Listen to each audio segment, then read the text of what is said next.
Varicose veins కి సరైన చికిత్స కోసం సంప్రదించండి ఎవిస్ హాస్పిటల్.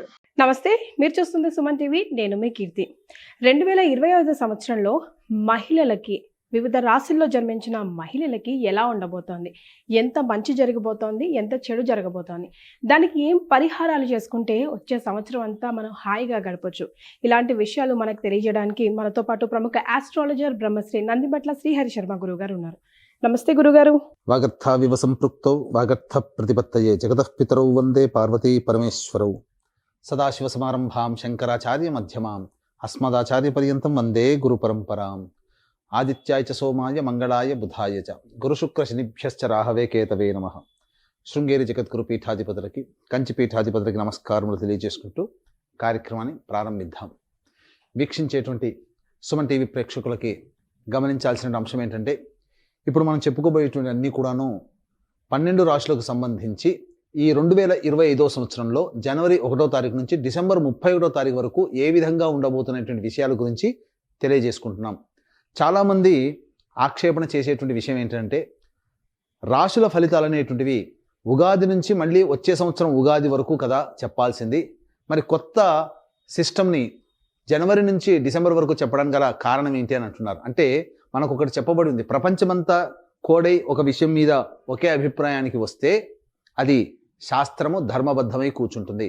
కాబట్టి ప్రపంచమంతా న్యూ ఇయర్గా జనవరి 1వ తారీఖు నుంచి డిసెంబర్ 31వ తారీఖు వరకు గౌరవిస్తుంది, ఆదరిస్తుంది. కాబట్టి మనం కూడా ఆంగ్ల నూతన సంవత్సర ప్రభావంగా జనవరి 1 నుంచి డిసెంబర్ 31వ తారీఖు వరకు ద్వాదశ రాశుల వారికి ఏ విధంగా ఉంటాయి ఫలితాలు అనేటువంటివి మనం తెలియజేసుకుంటున్నాం. అయితే మన శాస్త్రాన్ని, మన ఆచారాన్ని, మన సాంప్రదాయాన్ని కూడాను ఏమాత్రము ఉపేక్షించకుండా వాటికి సంబంధించినటువంటి విలువల్ని కాపాడాలనే ఉద్దేశంతో మళ్ళీ ఈ క్రోధినామ సంవత్సరం అయిపోయిన తర్వాత విశ్వావసునామ సంవత్సరం వస్తుంది కదా, ఆ విశ్వావసునామ సంవత్సరం మొత్తం కూడా అనగా ఉగాది నుంచి మళ్ళీ ఉగాది వరకు ఉండేటువంటి వివిధ రాశుల ఫలితాలని కూడా మరి ఒక కార్యక్రమంలో మళ్ళీ మనం తెలియజేసుకుందాం. కానీ గ్రహగతులు ఈ జనవరి 1 నుంచి డిసెంబర్ 31వ తారీఖు వరకు ఏ విధంగా ఉంటున్నటువంటి విషయాలు, వివిధ రాశుల వారికి ఎటువంటి ఫలితాలు ఇస్తాయనేటువంటి విషయాలు కేవలం జనవరి 1 నుంచి డిసెంబర్ 31వ తారీఖుని దృష్టిలో పెట్టుకొని మనం చేస్తున్నటువంటి విషయాన్ని వీక్షిస్తున్నటువంటి ప్రేక్షకులు గమనించగల ప్రార్థన. కన్యా రాశి, మరి ఈ రాశిలో జన్మించిన మహిళలకు 2025 కలిసి వస్తుందా లేదా ఎంతవరకు కలిసి వస్తుంది గురుగారు మాటల్లో? ఈ యొక్క కన్యా రాశిలో జన్మించినటువంటి మహిళలకి అనగా ఉత్తర 2, 3, 4 పాదాలు, హస్త 4 పాదాలు, చిత్త 1, 2 పాదాల్లో జన్మించినటువంటి వాళ్ళు కన్యా రాశికి చెందిన మహిళలుగా చెప్పబడుతుంది. కాబట్టి ఈ కన్యా రాశిలో జన్మించినటువంటి వారికి ఈ యొక్క జనవరి 1వ తారీఖు నుంచి డిసెంబర్ 31వ తారీఖు వరకు ఏ విధంగా ఉండబోతుందో తెలుసుకునే ప్రయత్నం చేద్దాం. క్లుప్తంగా వివరించడానికి ప్రయత్నం చేస్తాను. ఇక చూసుకున్నట్లయితే 15 మే వరకు కేతువు కన్యా రాశిలో, సప్తమంలో రాహువు, అలాగే 16 మే నుంచి కేతువు 12వ ఇంట, రాహు 6వ ఇంట సంచారం చేస్తుండడం. అయితే ప్రధానంగా ఈ యొక్క గురుగ్రహము 9వ ఇంట, ఈ గురుగ్రహం 9వ ఇంట 9వ తారీఖు మే నుంచి 10వ ఇంట 9 మే నుంచి సెప్టెంబర్ 28 వరకు, అలాగే లాభస్థానంలో సెప్టెంబర్ 28 నుంచి నవంబర్ 11 వరకు, నవంబర్ 12 నుంచి మళ్ళీ డిసెంబర్ 28న కర్కాటకంలోనే వక్రీకరించి స్థితి పొంది ఉండడం. ఈ కారణం చేత కన్యా రాశి వారికి ప్రధానంగా రాహుకేతుల ప్రభావంలో ఉపయోగంగా ఉండడం, అలాగే శని ప్రభావం చూసుకున్న శని ఏప్రిల్ 16 వరకు కుంభరాశిలో, 16 ఏప్రిల్ నుంచి అక్టోబర్ 9 వరకు మీనరాశిలో, మళ్ళీ జూలై 8న వక్రీకరించి మీనరాశిలో స్థితి పొంది ఉండడం, అక్టోబర్ 10 నుంచి కుంభంలో వక్రీకరించి ఉండడం, నవంబర్ 26వ తారీఖు రోజున వక్రం ఆఖరు ఉండడం. కాబట్టి శని అనుకూలంగా ఉన్నాడు, గురువు అనుకూలంగా ఉన్నాడు, రాహు అనుకూలంగా ఉన్నాడు, మిగతా గ్రహాలు కూడా కొద్ది గొప్ప అనుకూలంగా ఉన్నటువంటి కారణం చేత ఈ కన్యా రాశి వారికి గతంలో ఉన్నటువంటి 2024 సంవత్సరం కంటే మెరుగైనటువంటి జీవితాన్ని 2025 సంవత్సరంలో ఈ యొక్క కన్యా రాశిలో జన్మించినటువంటి మహిళలు పొందుతారు అని చెప్పవచ్చు. అన్నిటికంటే ప్రధానంగా గమనించుకున్నట్లయితే ఏ విధమైనటువంటి పరిస్థితులు కలుగుతాయి, ముఖ్యంగా ఈ కన్యా రాశిలో జన్మించినటువంటి వారికి నూతన వ్యక్తుల పరిచయం అనేటువంటి కలుగుతుంది. సంఘంలో పేరు ప్రతిష్టలు పొందినటువంటి వ్యక్తుల పరిచయం వల్ల మీ జీవితంలో అభివృద్ధికి బాటలు వేసుకుంటారు. అయితే ఎవరిని కూడా గుడ్డిగా నమ్మేటువంటి ప్రయత్నం చేయకుండా 1-3 సార్లు ఆలోచన చేసి మీరు నిర్ణయం తీసుకోవడం చాలా ఉత్తమమైనటువంటి విషయాన్ని గమనించుకోవాలి. అయితే మీ చుట్టూనే ఎక్కువగా నమ్మక ద్రోహులు అనేటువంటి ఉండడం, తద్వారా మీరు గుర్తించలేకపోవడం, కొన్ని నియమాలు, కొన్ని సమస్యల్ని మీకు మీరుగా కొని తెచ్చుకోవడం అనేటువంటిది ఉంటాయి. కాబట్టి ఇక్కడ గమనించుకున్నట్లయితే ప్రధానంగా గురువు మే 9వ తారీఖు వరకు ఈ యొక్క వృషభ రాశిలో సంచారం చేస్తున్నటువంటి కారణం చేత మే 9 వరకు చేసేటువంటి ఏ ప్రయత్నమైనా కానీ అన్ని రకాలుగా యోగదాయకంగా ఉంటుంది. ప్రధానంగా గమనించుకున్నట్లయితే ఎలాంటి యోగదాయకమైనటువంటి పరిస్థితులు ఉంటాయి. ముఖ్యంగా మార్చి 30వ తారీఖు వరకు గురుడు మీకు వక్రీకరించే స్థితి పొంది ఉండడం కారణం చేత జనవరి 1 నుంచి మార్చి 31 వరకు కనుక 3 నెలల పాటు కొంత అనారోగ్య సమస్యలు చేసేటువంటి ప్రయత్నంలో ఆటంకాలు అనేటువంటివి ఉంటాయి. కాబట్టి ఎక్కువగా కలత చెందకండి. 2025 సంవత్సరం ప్రారంభంలోనే ఇలా ఉంటే ఇక ముందు ముందు ఎలా ఉంటుందో అనేటువంటి ఆలోచన మీరు పెట్టుకుంటారు. దానికి తగదు. మార్చి 30 వరకే గురువు అనుకూలంగా లేకపోవడం, మార్చి 30 నుంచి 9 మే వరకు నవమ స్థానంలో గురు సంచార ప్రభావం మీకు అద్భుతమైనటువంటి యోగాన్ని కలగచేస్తుంది. విదేశీయానం, విదేశీ విద్యకు సంబంధించి చే ప్రయత్నాలన్నీ కూడాను కొలిక్కి వస్తాయి. అలాగే కోర్టు సంబంధమైనటువంటి విషయాలు ఏవైతే ఉంటాయో అవన్నీ కూడాను మీకు సంపూర్ణంగా మీదే పైచేయి స్థాయి ఉంటుంది.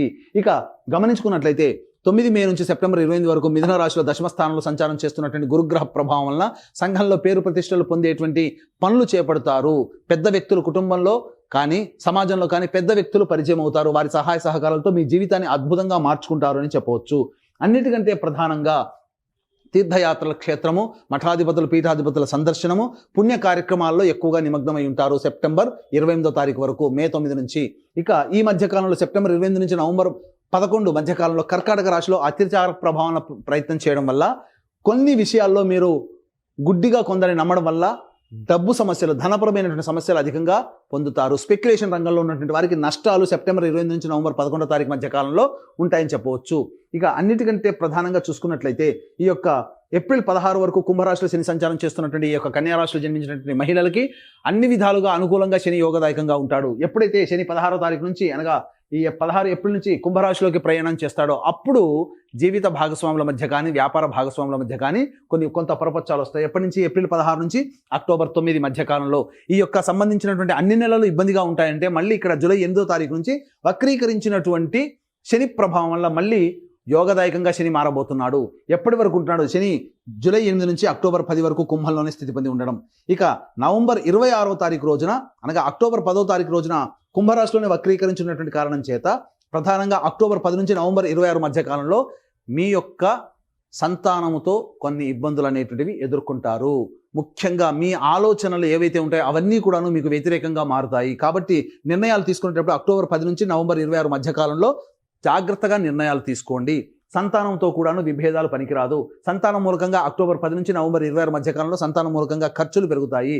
అయితే నవంబర్ 26 నుంచి మళ్ళీ డిసెంబర్ వరకు కూడాను శని యోగదాయకంగా ఉంటున్నాడు. కాబట్టి ఆల్మోస్ట్ ఈ యొక్క కన్యా రాశిలో జన్మించినటువంటి వారికి 2024 కంటే 2025 అద్భుతంగా ఉంటుంది, అందులో సందేహం లేదు. ఇక కేతువు దశమ స్థానంలో సంచారం చేస్తున్నటువంటి 16 మే నుంచి కారణం చేత, రాహు కూడాను 16 మే నుంచి కుంభరాశిలో సంచారం చేస్తున్నటువంటి కారణం చేత ముఖ్యంగా అన్ని విధాలుగా యోగదాయకంగా ఉంటుంది. ఇటు గురువు మే 9 నుంచి సెప్టెంబర్ 25, 16 మే నుంచి కేతువు. ఈ విధంగా కేతువు ద్వాదశంలో, దశమంలో గురువు. ఈ కారణం చేత ముఖ్యంగా దైవానుగ్రహం సంపూర్ణంగా ఉంటుందండి. దైవ పూజల్లో నిమగ్నం అవుతారు, దైవ కార్యాలు చేస్తారు. సొసైటీకి సంబంధించి మీరు ఏదైనా సహాయ సహకారాలు అందజేస్తారు. సేవా కార్యక్రమాలు, మీ యొక్క డబ్బు సేవకై వెచ్చిస్తారు ఈ కన్యా రాశిలో జన్మించినటువంటి మహిళలకి. ఒక విధంగా చెప్పాలంటే ఎవరినైనా కానీ దత్తత తీసుకొని వారి బాగోగులు చూసుకునే సేవను కూడా మీరు చేసే అవకాశాలు ఈ యొక్క సింహరాశిలో ఈ యొక్క కన్యా రాశిలో జన్మించినటువంటి మహిళలకి ఏర్పడబోతున్నాయి.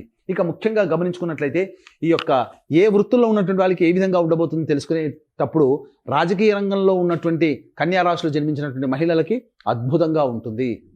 పదవులు, నామినేటెడ్ పదవులు వస్తాయి. పెద్దల యొక్క ఆశీర్వచనాలు ఉండడం, ప్రజాదరణ ఉండడం, మీరు ఏదైనా కానీ ఎన్నికల్లో పోటీ చేస్తే మీకు అనుకూలంగా తీర్పు అనేటువంటిది రావడం, తద్వారా మీరు విజయవంతం అవుతారు. ఒక సక్సెస్ఫుల్ పొలిటీషియన్గా మీకు సంఘంలో పేరు ప్రతిష్టలు 2025లో ముద్ర పడిపోతుంది. ఇక ఈ యొక్క కన్యా రాశిలో జన్మించినటువంటి కేంద్ర రాష్ట్ర ప్రభుత్వ మహిళలు ఎవరైతే ఉన్నారో వాళ్ళకి ఆశించిన మేర ప్రమోషన్స్తో కూడుకున్నటువంటి అధికార బదిలీలు జరుగుతాయి. ఏదైనా కోరుకున్న చోటికి బదిలీలు జరుగుతాయి. ప్రైవేట్ రంగంలో ఉన్నటువంటి వారికి అద్భుతమైనటువంటి యోగకాలంగా ఉంటుంది. మీకు భవిష్యత్తు ఆనందదాయకంగా ఉంటుంది. నిరుద్యోగస్తులకి ఉద్యోగ లభ్యత ఈ యొక్క 2025 సంవత్సరంలో కన్యా రాశి వారికి సంబంధించిన మహిళలకి కలుగుతుంది. ఇక సాఫ్ట్వేర్ రంగంలో ఉన్నటువంటి వారికి వారి కోరికలు నెరవేర్చుకుంటారు. నూతన ఉద్యోగంలో అభివృద్ధి, ప్రమోషన్స్, బాధ్యతలు పెరగడం, తద్వారా కుటుంబ జీవితము, ఉద్యోగ జీవితం ఆనందంగా నిర్వర్తించగలిగేటువంటి పరిస్థితి ఈ కన్యా రాశిలో జన్మించినటువంటి మహిళలు కలుగుతుంది. ప్రైవేట్ ఉద్యోగంలో చేసేటువంటి వాళ్ళకి బాధ్యతతో కూడుకున్నటువంటి ఉద్యోగము, అధికారుల యొక్క అండదండలతో మీరు పొందుతారు. అయితే ఈ యొక్క ఉద్యోగం అనేటువంటిది నిరుద్యోగస్తులకి ఎప్పుడు ప్రయత్నం చేయాలి? ఎందుకంటే నిరుద్యోగస్తులు ఉద్యోగ ప్రయత్నం చేస్తుంటారు. అలాగే ఆల్రెడీ ఉద్యోగం చేస్తున్నటువంటి వాళ్ళు ఏ సమయంలో గనక కొత్త ఉద్యోగం కోసం ప్రయత్నం చేస్తే మీకు అనుకూలంగా ఉంటున్న విషయాల గురించి మనం తెలియజేసుకుందాం. ఫిబ్రవరి 11 నుంచి మార్చి 13 వరకు ఉన్నటువంటి సమయం అద్భుతమైన సమయం ఉద్యోగ మార్పుకి, ఉద్యోగం పొందడానికి. అలాగే జూన్ 14 నుంచి ఆగస్టు 16 ఉన్నటువంటి మధ్యకాలం కూడా ప్రమోషన్స్ వస్తాయి లేదా ఉద్యోగ మార్పు అన్ని విధాలుగా ఆరోగ్యంగా ఉంటుంది. ఇక నవంబర్ 15 నుంచి డిసెంబర్ 15 మధ్యకాలం కూడా అద్భుతంగా ఉంటుంది. కాబట్టి చెప్పినటువంటి ఈ టైమింగ్ జోన్లో కనుక మీరు ఉద్యోగ ప్రయత్నాలు కానీ చేసినట్లయితే నిరుద్యోగస్తులకి ఉద్యోగము, ఆల్రెడీ ఉద్యోగం చేస్తున్నటువంటి వాళ్ళకి ప్రమోషన్స్, ఇంక్రిమెంట్స్తో కూడుకున్నటువంటి ఉద్యోగము లభిస్తుంది. ఇక గమనించుకున్నట్లయితే ఎప్పుడు ఆనందదాయకంగా ఉంటుంది, జనవరి 21 నుంచి ఏప్రిల్ 1వ తారీఖు వరకు ఇటు కుజగ్రహ ప్రభావం కూడా అనుకూలంగా ఉన్నటువంటి కారణం చేత మీరు చేసేటువంటి వృత్తి, ఉద్యోగ, వ్యాపారంలో మంచి జరుగుతుంది. లాయర్ వృత్తిలో ఉన్నటువంటి వాళ్ళకి అన్ని విధాలుగా ప్రమోషన్స్ ఉంటుంది. అలాగే గొప్ప బాధ్యతలు, పదవులు లభించేటువంటి అవకాశం ఉంటుంది. ఈ సంబంధించినటువంటి ఈ యొక్క కుజగ్రహ ప్రభావం వలన జనవరి 21 నుంచి ఏప్రిల్ 1వ తారీఖు వరకు మంచి జరిగేటువంటి అవకాశాలు ఎక్కువగా గోచరమవుతున్నాయి. ఈ విధంగా ఇంకో విధంగా చెప్పాలి అని అంటే, ఏదైతే న్యాయ సంబంధమైనటువంటి వివాదాల్లో ఉంటారో వాటికి పరిష్కారం జనవరి 21 నుంచి ఏప్రిల్ 1వ తారీఖు మధ్యకాలంలో మీకు సంభవం అవుతుంది. కాబట్టి దంపత విభేదాలు కానీ లేకపోతే భాగస్వామ్య విభేదాలు కానీ కూర్చొని చర్చించుకుంటే జనవరి 21 నుంచి ఏప్రిల్ 1వ తారీఖు మధ్యకాలంలో సమసిపోతాయి. కోర్టు సమస్యలు కూడా సమసిపోతాయి. ఇక మళ్ళీ ఎప్పుడు బాగుంటుంది, ఏప్రిల్ 21 నుంచి జూన్ 4 మధ్యకాలంలో ప్రధానంగా చూసుకున్నట్లయితే ఈ యొక్క లాభస్థానంలో కుజగ్రహ సంచార ప్రభావం, ఈ సమయం కూడా మిగతా గురుగ్రహము, శనిగ్రహము అనుకూలంగా ఉన్నటువంటి ఈ కారణం చేత ఈ సమయం కూడా చాలా అనుకూలంగా ఉంటుందని చెప్పవచ్చు. ఇక మళ్ళీ అక్టోబర్ 25 నుంచి డిసెంబర్ 5వ తారీఖు మధ్యకాలంలో ఇటు రవిగ్రహము, ఇటు కుజగ్రహము, అటు శనిగ్రహము, రాహుగ్రహము మరియు గురువు కూడాను అనుకూలంగా ఉన్నటువంటి కారణం చేత సర్వ విధాలుగా ఈ చెప్పినటువంటి అక్టోబర్ 25 నుంచి డిసెంబర్ 5 మధ్యకాలంలో సమయం చాలా బాగుంటుంది. ఇక గమనించుకున్నట్లయితే ఈ యొక్క కన్యా రాశిలో జన్మించినటువంటి సినీ రంగ ప్రముఖులు కానీ మనుషులు కానీ ఎవరైనా ఉన్నా, అనగా సినీ రంగము, టీవీ సీరియల్ రంగము, అలాగే ప్రింటింగ్ అండ్ ఎలక్ట్రానిక్ మీడియా రంగంలో ఉన్నటువంటి వాళ్ళు, అలాగే నాటక రంగంలో మరియు నాట్యము, సంగీతము సంబంధించినటువంటి వృత్తుల్లో ఉన్నటువంటి వాళ్ళు, ముఖ్యంగా టీవీ సీరియల్స్ నటించేటువంటి నటులకి, వీళ్ళకందరికీ కూడాను గొప్ప బాధ్యతతో కూడుకున్నటువంటి ప్రాజెక్టులు వస్తాయి. లాంగ్ ప్రాజెక్ట్స్ అనేటువంటి సైన్ చేస్తారు. తద్వారా మీకు కొన్ని సంవత్సరాల వరకు మీకు ఆదాయానికి లోటు అనేటువంటిది ఉండదు. గొప్ప ప్రాజెక్టులో మీరు ఉండడం వల్ల మీకు ప్రజాదరణ పెరిగేటువంటి విధంగా, ఆదాయం పెరిగేటువంటి విధంగా మీకు కొత్త ప్రాజెక్టులు వస్తాయి. కాబట్టి చక్కటి అంది వచ్చినటువంటి అవకాశాన్ని అందిపుచ్చుకొని ఈ యొక్క కళారంగంలో ఉన్నటువంటి వాళ్ళు అభివృద్ధిని పొందుతారని చెప్పవచ్చు. ఈ యొక్క కన్యా రాశిలో జన్మించినటువంటి విద్యార్థినులు గురు, శని, రాహువుల యొక్క ప్రభావము, కుజగ్రహ ప్రభావం ఉండడం వల్ల పోరాట పటిమతో ఉత్తీర్ణత శాతము అన్ని విధాలుగా పొందుతారు. పరీక్షల్లో ఉత్తమ శ్రేణి మార్కులతో మీరు పాస్ అవుతారు. కోరుకున్న చోట విద్యా సంస్థల్లో మీకు ప్రవేశం లభిస్తుంది. పరీక్షల్లో అన్నింటా మీదే ప్రథమ శ్రేణి ఉత్తీర్ణత శాతం మీకు ఉంటుందని చెప్పవచ్చు. ఇక ఈ యొక్క సంబంధించినటువంటి కన్యా రాశిలో జన్మించినటువంటి మహిళలు, ముఖ్యంగా ఈ రెస్టారెంట్ బిజినెస్ నడిపేటువంటి వాళ్ళు, ఫుడ్ సంబంధించినటువంటి బిజినెస్ నడిపేటువంటి వాళ్ళు, general stores, super markets, FMCG రంగంలో ఉన్నటువంటి వాళ్ళు, ఎడ్యుకేషనల్ ఇన్స్టిట్యూషన్స్, జ్యువెలరీ రంగంలో ఉన్నటువంటి వాళ్ళు, అలాగే బ్యూటీ పార్లర్లు, లేడీస్ ఎంపోరియం, క్లాత్ ఎంపోరియం నడిపేటువంటి మహిళలు, ముఖ్యంగా రోడ్డు మీద పండ్లు ఇతరత్ర వ్యాపారాలు చేసుకునేటువంటి వాళ్ళు, అలాగే కర్రీ పాయింట్స్ పెట్టుకునేటువంటి వాళ్ళు, వీళ్ళకందరికీ కూడాను ఏప్రిల్ అనగా మే 9వ తారీఖు వరకు అద్భుతమైనటువంటి కాలము. ఈ మే 9 నుంచి సెప్టెంబర్ 28 మధ్య కాలంలో కూడా అద్భుత కాలం. అనగా జనవరి 1వ తారీఖు నుంచి సెప్టెంబర్ 28వ తారీఖు వరకు అద్భుత కాలం. అయితే జనవరి 1 నుంచి మార్చి 30 వరకు గురువు అనుకూలంగా లేడు. కాబట్టి వ్యాపార విస్తరణ, ఈ చెప్పబడినటువంటి రంగాల్లో ఉన్నటువంటి వాళ్ళు కొత్తగా వ్యాపారం ప్రారంభించాలి, ఇంకొక బ్రాంచ్ ఏర్పాటు చేయాలి, లేదా డబ్బులు పెట్టి వ్యాపారాన్ని బాగా అభివృద్ధి చేయాలి అనుకుంటే మాత్రం ఏప్రిల్ 1వ తారీఖు నుంచి ప్రారంభించండి. మార్చి 30 వరకు గురువు అనుకూలంగా లేడు. ఈ కారణం చేత మార్చి 30 నుంచి సెప్టెంబర్ 28 తారీఖు వరకు ఉన్నటువంటి కాలం అద్భుతమైనటువంటి కాలము. ఇటు గురుగ్రహము, శని, రాహుగ్రహాలు సంపూర్ణంగా అనుకూలిస్తాయి. మధ్యలో కుజగ్రహం కూడా అనుకూలిస్తుంది, రవిగ్రహం కూడా అనుకూలిస్తుంది. ఇన్ని గ్రహాలు అనుకూలంగా ఉన్నటువంటి కారణం చేత కన్యా రాశిలో జన్మించినటువంటి వాళ్ళని ఎవరు ఆపుతారండి? తప్పకుండా అన్నింటి విజయం మీదే సంబంధించి ఉంటుంది. ఇక స్టీల్ వ్యాపారస్తులు, స్టీల్ రంగంలో వ్యాపారస్తులు, తోలు చర్మ పరిశ్రమలో ఉన్నటువంటి వాళ్ళు, ఎడిబుల్ ఆయిల్స్, అలాగే ఈ సంబంధించినటువంటి ఆటో రంగంలో ఉన్నటువంటి వాళ్ళు, ఐరన్ సంబంధించినటువంటి వృత్తుల్లో ఉన్నటువంటి వాళ్ళు అందరూ కూడాను ఈ యొక్క కన్యా రాశిలో జన్మించినటువంటి మహిళలు ఎవరైతే ఉంటారో వాళ్ళకందరికీ కూడాను మంచి జరుగుతుంది. ఇక రైతులకైతే అధిక దిగుబడి అనేటువంటిది వస్తుంది. కూలి పని చేసుకునే మహిళలకు కావచ్చు, లేదా పొలాన్ని నమ్ముకొని జీవనభృతిగా ఉన్నటువంటి మహిళలకి వాళ్ళకి అద్భుతమైనటువంటి దిగుబడి ఉంటుంది. తద్వారా వేసిన అన్ని పంటలు మీకు మార్కెట్ రేటు అధికంగా మీకు రావడం, తద్వారా సంపద మీకు పెరుగుతుంది. ఇక ఈ యొక్క కన్యా రాశిలో జన్మించినటువంటి వాళ్ళు మాత్రము ఎక్కువగా యోగదాయకంగా ఉన్నప్పుడు మనిషి ఎక్కువగా కష్టపడతారు, తద్వారా శరీరం అనారోగ్యం చేస్తుంది. కాబట్టి ఏప్రిల్ 30వ తారీఖు వరకు అనారోగ్య సమస్యలు అనేవి, మార్చి 30 తారీఖు వరకు అనారోగ్య సమస్యలు కొన్ని వచ్చేటువంటి అవకాశాలు గోచరమవుతున్నాయి. ఇటు శని రాహువుల యొక్క ప్రభావం వలన ఈ యొక్క రాశి ఈ సంవత్సరం అంతా కూడాను ఈ సంబంధించినటువంటి మహిళలకు కొన్ని ఇబ్బందికర పరిస్థితులు అనేటువంటివి ఉంటాయి. యోగదాయకాన్ని ఇస్తూ కూడా శారీరక శ్రమ ఎక్కువగా ఉండడం వలన కొంత సర్వికల్ ప్రాబ్లమ్స్, మెడ సంబంధించినటువంటి ప్రాబ్లమ్స్, మోకాళ్ళ నుంచి పాదాల వరకు కొన్ని ఇబ్బందికర పరిస్థితులు ఈ యొక్క కన్యా రాశిలో జన్మించినటువంటి వాళ్ళు ఏర్పడబోతున్నాయి. కాబట్టి జాగ్రత్తలు పాటించండి. ఇక ఈ రాశిలో జన్మించినటువంటి మహిళలకి ఇక 2024 సంవత్సరం కంటే 2025 సంవత్సరంలో మిమ్మల్ని చూస్తేనే మీ మీద గౌరవ అభిమానాలు పెరిగిపోతాయి. తద్వారా మీ కుటుంబంలో మీ యొక్క వాక్కుకి విలువ పెరుగుతుంది. మీరు చెప్పిన మాట గీటు దాటకుండా అందరూ నడుచుకుంటారు. ఒక రకంగా చెప్పాలంటే మీదే అన్ని రకాలుగా పైచేయి స్థాయి సంపాదించుకుంటారు. అయితే ఇవన్నీ కూడా ఈ యొక్క కన్యా రాశిలో జన్మించినటువంటి మహిళలకి ఇవన్నీ కూడా గమనించుకున్నట్లయితే ఇది మీ యొక్క జాతకంతో పాటుగా మీకు వివాహం అయితే మీ భర్త, మీ పిల్లల జాతకం కూడా మీ మీద ప్రభావం చూపుతుంది. అలాగే వివాహం కాకపోతే మీ తల్లిదండ్రులు, మీ తోడబుట్టిన వాళ్ళ ప్రభావం కూడా మీ మీద ఉంటుంది.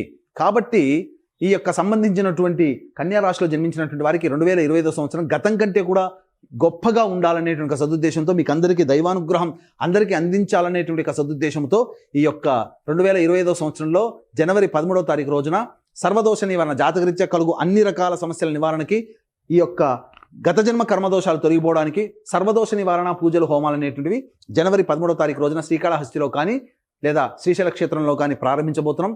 ఈ దరిమిల ప్రతి నెల ఒక్కొక్క పుణ్యక్షేత్రంలో కొన్ని కార్యక్రమాలు ప్రతి నెల మీ గోత్రనామాలతో, కుటుంబ సభ్యుల గోత్రనామాలతో చేయించడం జరుగుతుంది. కాబట్టి వీటికి సంబంధించినటువంటి రిజిస్ట్రేషన్ వివరాలు కార్యక్రమ తదనంతరం కాంటాక్ట్ చేసి పూర్తి వివరాలు తెలుసుకోవచ్చు. అలాగే తండ్రి వైపు, భర్త వైపు 6 తరాలు, మీ వైపు, తల్లి వైపు 3 తరాల్లో ఏమైనా దుర్మరణాలు